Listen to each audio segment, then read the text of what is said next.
ನಮಸ್ಕಾರ ಅದ್ಕೆ. ನಮಸ್ಕಾರ. ಯಾರಮ್ಮ ನೀನು? ನಾನ್ ನಳಿನಿ, ನಿಮ್ ಜೈನ್ ಹೊಸ ಫ್ರೆಂಡ್. ಅದ್ಕೆ ನಮ್ಮನೆ ಎದುರಿಗೆ ಅಕ್ಕ ಇರೋದು. ಹೌದು ಅದ್ಕೆ, ನಮ್ಮ ಅಕ್ಕ ಭಾವ ಇಬ್ರು ಹಾಂಗ್ಕಾಂಗ್ ಹೋಗಿದ್ದಾರೆ. ಅದಕ್ಕೆ ನಾನು ಇಲ್ಲಿಗೆ ಬಂದಿದ್ದೀನಿ. ಫ್ಲಾಟ್ ನಲ್ಲಿ ಒಬ್ಳೆ ಇದ್ದು ತುಂಬಾ ಬೋರ್, ಅದಕ್ಕೆ ನಿಮ್ ಮನೆಗ್ ಬಂದೆ. ತುಂಬಾ ಸಂತೋಷ. ನೀವಿಬ್ರು ಮಾತಾಡ್ತಾ ಇರಿ, ನಾನು ಹೋಗಿ ಸ್ಕೂಲ್ ನಿಂದ ಮಗುನ್ ಕರ್ಕೊಂಡ್ ಬರ್ತೀನಿ. ಜಯ, ಮಾವ ಬಂದ್ರೆ ಮರಿದೆ ಔಷಧಿ ಕೊಡು. ಆಗ್ಲಿ ಅದ್ಕೆ. ಇಷ್ಟೊತ್ನಲ್ಲಿ ಟೀ ಕುಡಿಯೋರ್ಗೆ ಬುದ್ಧಿ ಇಲ್ಲ. ಹಾಗಾದ್ರೆ ಕರ್ಣಂಗ್ ಬುದ್ಧಿ ಇಲ್ವಾ? ಯಾಕೆ? ಅವನ್ ಟೀ ಕುಡಿಯೋದು ಇದೇ ಹೊತ್ನಲ್ಲೇ, ತಾರಸಿ ಮೇಲಿರೋ ಗಿಡಗಳಿಗೆ ನೀರ್ ಹಾಕೋದು ಇದೇ ಹೊತ್ನಲ್ಲೇ. ತಾರಸಿ ಇಲ್ಲ? ನೀನಿರು, ನಾ ಟೀ ಕೊಟ್ಬಿಡ್ತೀನಿ. ನಾನೇ ತಗೊಂಡ್ ಹೋಗ್ಕೊಟ್ರೆ ನೀನ್ ಕೊಡ್ತೀಯಾ? ಡೋಂಟ್ ವರಿ, ನಾನ್ ಕೊಟ್ರೆ ಟೀ ಏನು ಕಷಾಯ ಆಗಲ್ಲ. Thank you.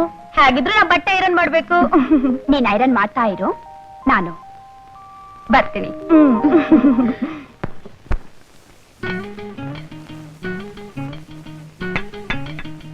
ಆಹಾ, ಈ ಇಲ್ಲಿಗೆ ತಂದ್ಯಾ? Very good. ಜಯ, ಅಲ್ಲಿ ಇಟ್ಬಿಡು, ನಾ ತಣ್ಣಗಾದ್ಮೇಲೆ ತಾನೇ ಕುಡಿಯೋದು.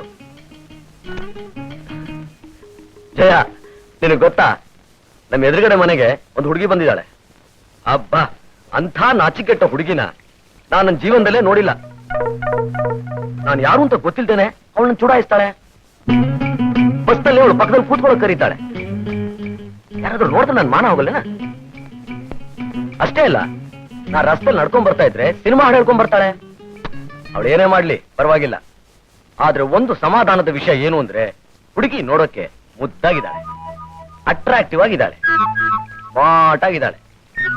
ಆದ್ರೆ ಇದು ಮಾತ್ರ ಸ್ವಲ್ಪ ಸ್ವಲ್ಪ ಏನು ಸಿಕ್ಕಾಪಟ್ಟೆ ಲೂಸ್. ಆವತ್ತು ನನ್ ಪಾಡು ನಾನು ಗಿಡಕ್ಕೆ ನೀರು ಹಾಕ್ತಾ ಇದ್ರೆ ಕೂಗಿ ಹೂವ ಕೇಳಿದ್ದು.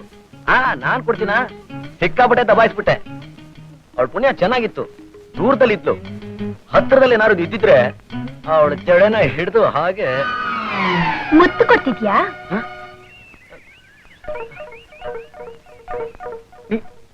ನೀನ್ ಇಲ್ಲಿಗೆ ಹೇಗೆ ಬಂದೆ? 24 ಮೆಟ್ಲು ಇಳಿದು 21 ಮೆಟ್ಲು ಹತ್ತಿ ಈ ಮನೆಗೆ ಯಾಕೆ ಬಂದೆ? ನನ್ ಫ್ರೆಂಡ್ ನೋಡಕ್ ಬಂದೆ. ನಾನ್ ನಿನ್ ಫ್ರೆಂಡ್ ಅಲ್ಲ. ನಿನ್ ಯಾರ್ ಫ್ರೆಂಡ್ ಅಂತಾರೆ? ನಿನ್ ತಂಗಿ ಜಯ ನನ್ ಫ್ರೆಂಡು. ಜಯಂಗೂ ಆಗ್ಲೇ ಜಾಕ್ ಹಾಕ್ಬಿಟ್ಟಿಯಾ? ಹೌದು, ನಿನಗಿಷ್ಟ ಇದ್ರೆ ನಿನ್ ಜೊತೆಗೂ. ರೆಡಿ? ಬೇಡ ಬೇಡ, ಪ್ಲೀಸ್ ಕೆಳಗಡೆ ಹೋಗು. Go down please. ಏಯ್ ಕೆಳಗಡೆ ಯಾರು ಇಲ್ಲ. ಮಾವ ರೀಡಿಂಗ್ ರೂಮ್ ಹೋಗಿದ್ದಾರೆ, ಅತ್ತೆ ಮಗುನ್ ಕರ್ಕೊಂಡ್ ಬರಕ್ ಹೋಗಿದ್ದಾರೆ. ಜಯ ಬಟ್ಟೆ ಐರನ್ ಮಾಡ್ತಿದ್ದಾಳೆ. ಎಲ್ಲ ಇನ್ಫಾರ್ಮೇಶನ್ ಕಲೆಕ್ಟ್ ಮಾಡ್ಕೊಂಡೇ ಬಂದಿದ್ದೀನಿ. ಈಗ ನಾನಿನ್ನ ಏನ್ ಮಾಡಿದ್ರು ಯಾರು ಹಾಗಾದ್ರೆ ನನ್ ಗತಿ? ಒಂಟಿ ಗಂಡನ ಮಾನ ಕಾಪಾಡೋಕ್ ಯಾರು ಇಲ್ವಾ? ಓ ಲಾರ್ಡ್ ಕೃಷ್ಣ,